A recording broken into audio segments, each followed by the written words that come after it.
Hello, Mark Kenny here. If you want to build a functional, collaborative, and aligned team, most leaders I work with find that they need to refresh their meetings. Patrick Lencioni writes about this when he says that meetings are where the work of the team is done. That's why sitting in on client meetings and helping leaders run great meetings is part of my post-strategic offsite process. It's that important. Here's my number one tip. Separate the strategic from the tactical.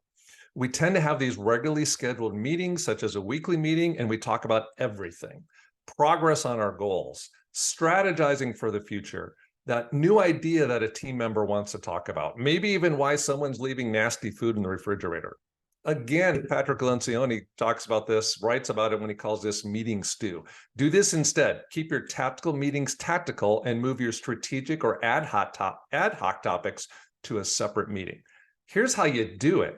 When you're in the meeting, have a document up that shows the current objectives and priorities that are important that the team is pursuing right now. At the same time, have a separate document, or in the same document, have a section that's titled Topics for Ad Hoc Meetings.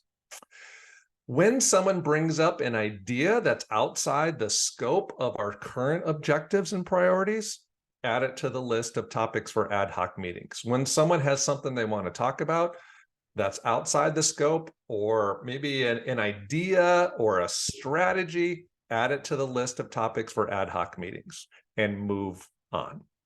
At the end of your meeting, take a look at the list and schedule a separate meeting for each one of those topics. A few things are going to happen. One, you are going to have the time to actually dig into those topics properly, giving them the time due.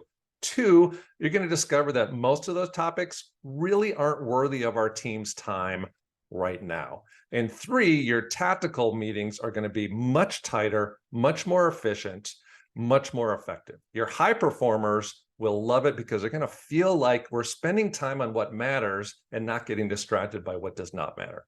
So that is your tip. Now go build a functional, collaborative, and aligned team.